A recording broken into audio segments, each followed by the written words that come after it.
Olá, neste vídeo a gente vai falar um pouco sobre inflamação aguda. Bom, se você é um ser humano e está assistindo esse vídeo, é porque provavelmente você já deve ter tido algum processo inflamatório ao longo da sua vida, seja uma dor de garganta, ou seja, uma inflamação de garganta. Todo mundo tem inflamação.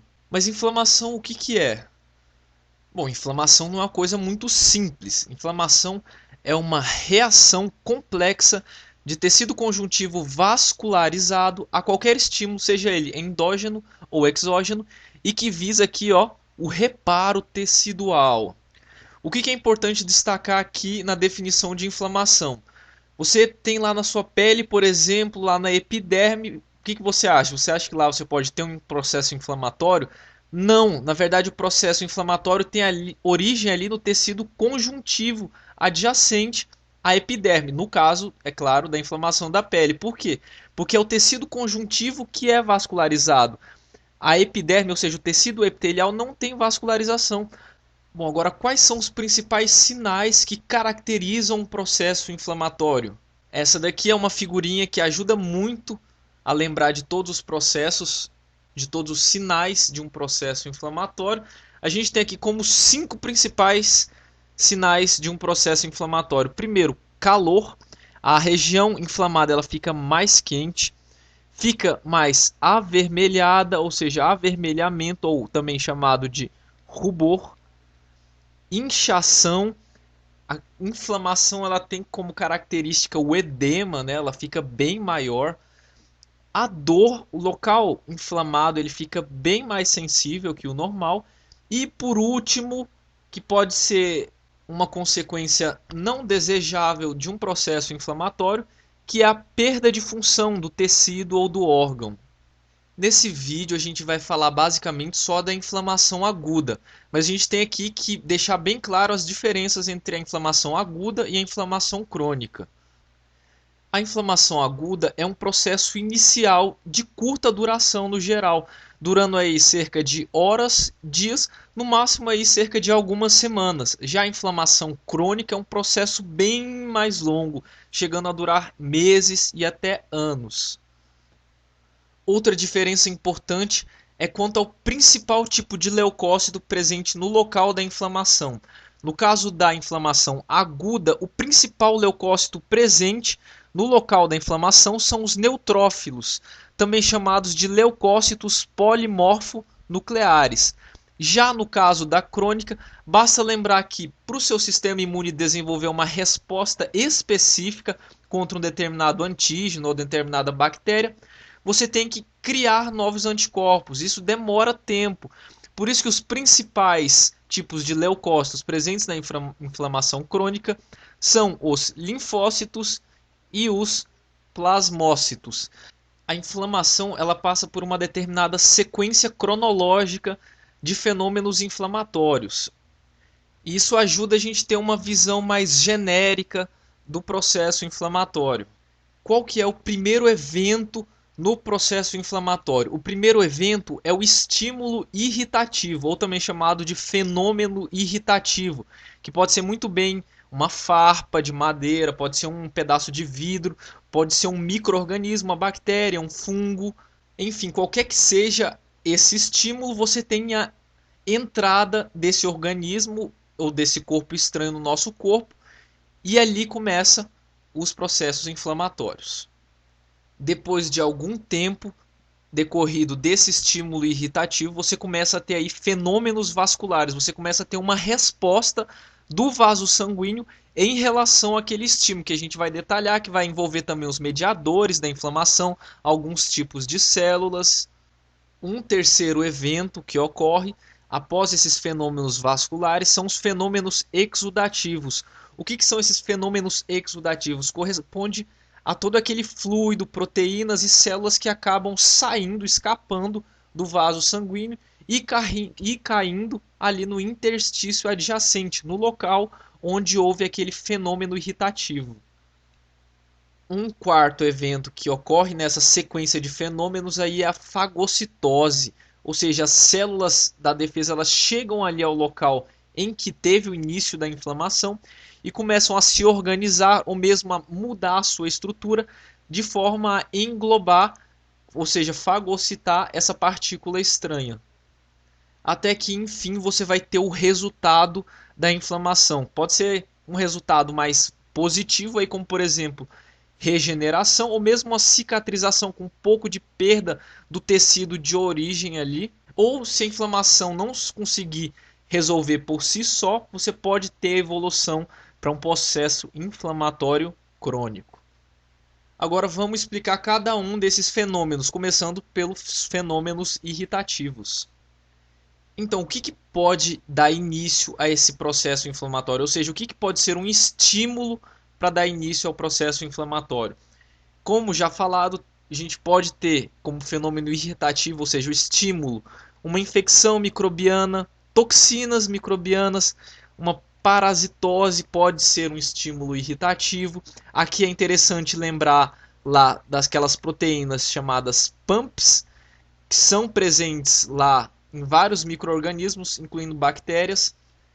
Lembrar aqui também dos principais tipos de receptores presentes nas nossas células da defesa e que reconhecem esses principais padrões moleculares associados a patógenos, que é o Toll-like receptor.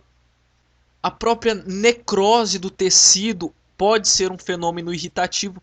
Lembra do vídeo de necrose, que necrose é um fenômeno de morte celular seguida por autólise, ou seja, a célula não é englobada a tempo e ela libera todo o conteúdo no meio intercelular e você tem aí um processo inflamatório ligado à necrose. Corpos estranhos também podem servir de estímulo para início de um processo inflamatório, por exemplo, lá uma farpa de madeira, um pedaço de vidro, um caco de vidro, qualquer coisa do tipo. E por último, reações alérgicas. No caso das reações alérgicas, você tem aí corpos estranhos que, na maioria das vezes, para a maioria das pessoas, não tem nenhum efeito, mas para algumas pessoas especificamente, causam um processo inflamatório, ou seja, uma reação alérgica. Como, por exemplo, pólen, alguns tipos de alimentos comumente associados a alergias, como por exemplo os camarões, alguns tipos de frutos do mar. Enfim, independente do estímulo irritativo, você deu início ao processo inflamatório. O que ocorre em seguida? Uma resposta vascular àquele estímulo, ou seja, os fenômenos vasculares. Para lembrar aí dos fenômenos vasculares, tenta lembrar dessa figurinha aí que eu vou desenhar.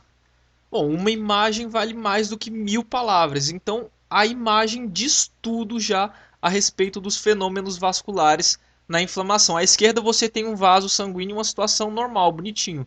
À direita você tem aí um vaso após um estímulo inflamatório. Então vamos enumerar as características.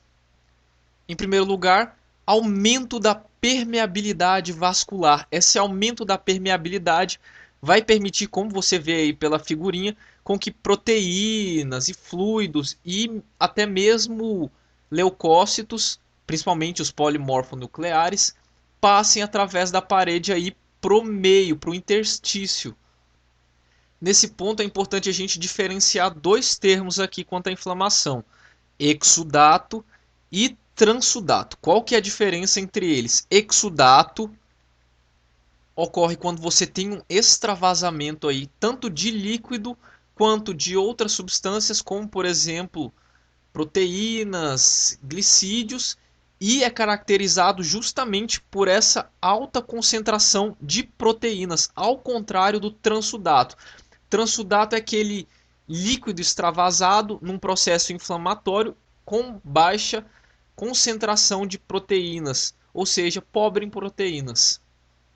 Outra característica do fenômeno vascular aqui é, primeiro, você tem uma vasoconstrição, que eu não representei na figura. É importante porque você tem, primeiro, uma vasoconstrição reflexa quando você tem um estímulo inflamatório, e depois você tem uma vasodilatação. Essa vasodilatação é muito mais duradoura e ela que vai ser responsável pela hiperemia local. O que é hiperemia? Hiperemia é aquele aumento da concentração sanguínea, aumento do fluxo sanguíneo local, causando o rubor, ou seja, aquela vermelhidão.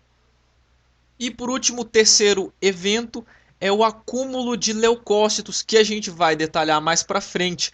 Eles vão passar aqui um processo chamado diapedese através do endotélio vascular e vão chegar até o local que houve o estímulo inflamatório. Os fenômenos vasculares dependem de uma série de células e de uma série de mediadores químicos diferentes. Então vamos detalhar, vamos enumerar aqui os sistemas envolvidos nesses fenômenos vasculares. Aqui é importante lembrar de três sistemas. Primeiro, o sistema complemento, que é aquele sistema lá muito importante quanto à imunidade inata, envolve fragmentos de proteínas, dos quais aqui é importante destacar o C3A e o C5A, porque eles estimulam a liberação de histamina, que é um mediador inflamatório importante lá na vasodilatação. O sistema das cininas, que envolve principalmente a bradicinina, que é uma proteína que atua também na permeabilidade, aumentando a permeabilidade e tem sua importância na vasodilatação também. E por último, o sistema de coagulação fibrinólise tem estreita relação com esses fenômenos vasculares e também na inflamação. Lembrar aqui principalmente da trombina e da plasmina. Trombina é importante aí na formação final de fibrina, que vai ser responsável pela formação do coágulo, e plasmina vai ser responsável pelo sistema fibrinolítico, pela degradação do coágulo. Esses três sistemas formam os chamados mediadores derivados de proteínas plasmáticas. A inflamação e os fenômenos vasculares também vão depender de mediadores derivados de células. Quais são essas células que secretam esses mediadores? Principalmente plaquetas, leucócitos, seja eles macrófagos, linfócitos, plasmócitos, fibroblastos e o endotélio. Esses daí são as principais células que vão secretar mediadores importantes na inflamação. A gente tem como principais mediadores, e que é importante lembrar aqui, como por exemplo, histamina e serotonina são mediadores importantes na vasodilatação e no aumento da permeabilidade vascular. A gente tem o fator de ativação plaquetária, que em baixas concentrações vai ter um efeito de aumento da permeabilidade e vasodilatação também. E muito importante aqui lembrar dos derivados do ácido araquidônico, como por exemplo as prostaglandinas, os leucotrienos e o tromboxano A2. Aqui é importante lembrar principalmente que a prostaciclina vai ter um papel fundamental ali na vasodilatação. Tem a prostaglandina E2, que vai ser fundamental no processo de dor, na hiperalgesia. Ao contrário do tromboxano, que tem um efeito principalmente vasoconstritor. Importante lembrar essas duas substâncias aí, derivadas do ácido araquidônico. Outros derivados de células são as citocinas e as quimiocinas, que no final são basicamente a mesma coisa. São moléculas que envolvem, são moléculas importantes na sinalização entre células, que podem muitas vezes ativar as células, como no caso dos monócitos, dos macrófagos, dos linfócitos, ou mesmo podem atrair essas células, como no caso das quimiocinas.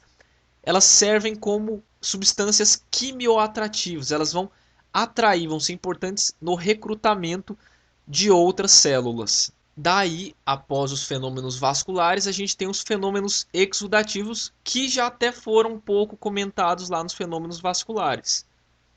Bom, aqui entra uma parte meio decorebinha, que são os fatores que contribuem para esse fenômeno de exudação, ou seja, de extravasamento de líquido e de proteínas.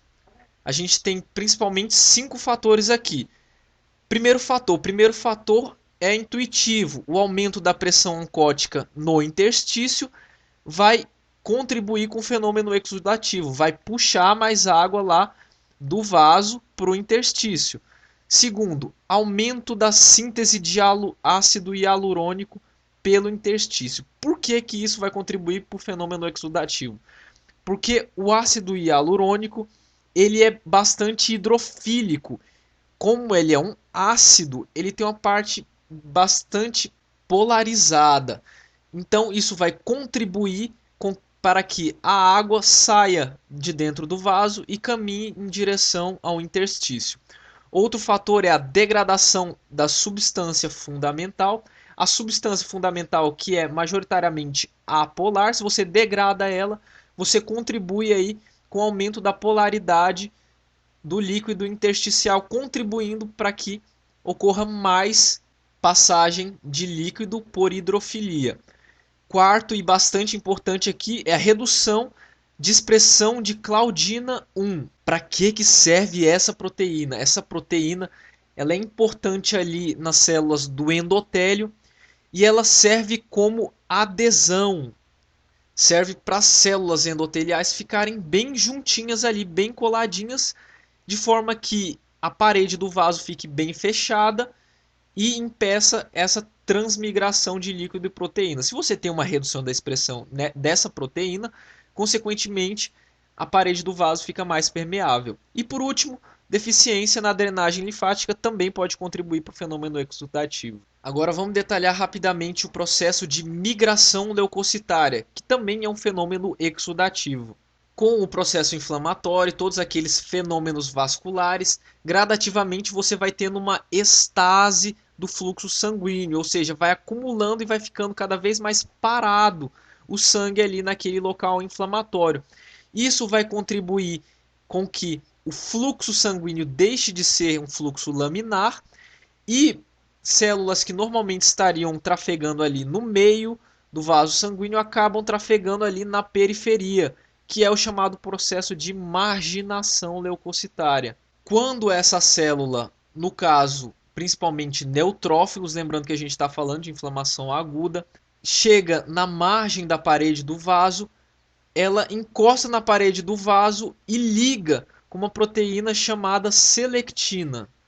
Essa proteína de membrana endotelial vai se ligar com uma proteína de superfície também do leucócito e vai meio que frear o leucócito, vai fazer com que ele role pela parede endotelial, até que finalmente esse leucócito, no caso esse neutrófilo, gruda na célula endotelial através de outras proteínas de membrana chamadas integrinas e finalmente ele finalmente adere firmemente à parede endotelial. Depois disso, a célula sofre um processo chamado diapedese e esse neutrófilo aí atravessa o espaço entre uma célula endotelial e outra e chega à região em que está ocorrendo a inflamação.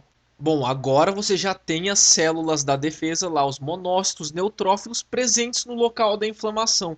Então, o que vai ocorrer agora? Um processo de fagocitose. Primeiro, você tem um processo de reconhecimento ali da substância estranha. No caso, coloquei aí uma bactériazinha. É como se fosse fazer um cara crachá com a bactériazinha. Ele vai ali, chega, só que o cara crachá do leucócito ou do neutrófilo é feito com base em proteínas de superfície e receptores celulares. Então a gente tem, por exemplo, aquele Toll-like receptor presente lá na membrana do neutrófilo e ele vai e reconhece a bactériazinha. O segundo processo que ocorre na fagocitose, após o reconhecimento, você tem o englobamento dessa estrutura estranha. Após englobado, você tem a formação do chamado fagossomo, que é uma membrana intracelular que envolve toda a estrutura estranha, que no caso é a bactéria. Em seguida, formam-se aquelas estruturas chamadas lisossomos e que contém aquelas enzimas, aquelas substâncias capazes de digerir ou degradar o corpo estranho. Em seguida, essas substâncias se fundem ao fagossomo e formam o chamado fagolisossomo. Ocorre degranulação dessas substâncias e essas substâncias vão lá degradar a bactériazinha ou corpo estranho, qualquer que seja ele. E o último fenômeno corresponde à exocitose das partículas degradadas. E por último, quais são os resultados da inflamação? A inflamação, como já dito no começo do vídeo, pode caminhar para um processo de regeneração completa ali. Você tem a proliferação de células de mesma origem das células que estavam presentes naquele parênquima ali. Ou se você teve uma lesão tecidual e você teve muita necrose, muita morte de células daquela região, daquele tecido ali conjuntivo, você vai acabar tendo um processo de cicatrização aí, com proliferação de tecido fibroso, fibroblastos. Nesse processo de cicatrização aí você tem uma certa perda de função, que já foi relatada lá como sendo uma possível consequência da inflamação. E terceiro resultado possível seria um caminhamento para uma inflamação crônica. Mas o que caracteriza o fim da inflamação? Se você teve toda aquela liberação de mediadores, de citocinas, de proteínas, vasodilatação, eliminou o estímulo, tá, mas o que vai caracterizar realmente o fim dessa inflamação? O fim da inflamação, ou seja, o término da inflamação, é caracterizado por alterações dos receptores celulares, das células importantes lá na inflamação, apoptose dos leucócitos, eles ativam mecanismos de apoptose, metabólitos do ácido araquidônico, como por exemplo as lipoxinas, são formadas a partir da enzima chamada lipoxigenase. E por último, um subtipo de macrófago chamado macrófago M2. O macrófago M2 é um subtipo de macrófago que tem propriedades anti-inflamatórias, ao contrário do macrófago M1, que é pró-inflamatório. E é isso aí, galera. Obrigado pela paciência por ter assistido o vídeo até o final. A bibliografia tá aí na descrição do vídeo. Se esse vídeo lhe foi útil, se você gostou dele, se você apoia a nossa causa, dá um joinha aí, beleza? Valeu, falou, tchau.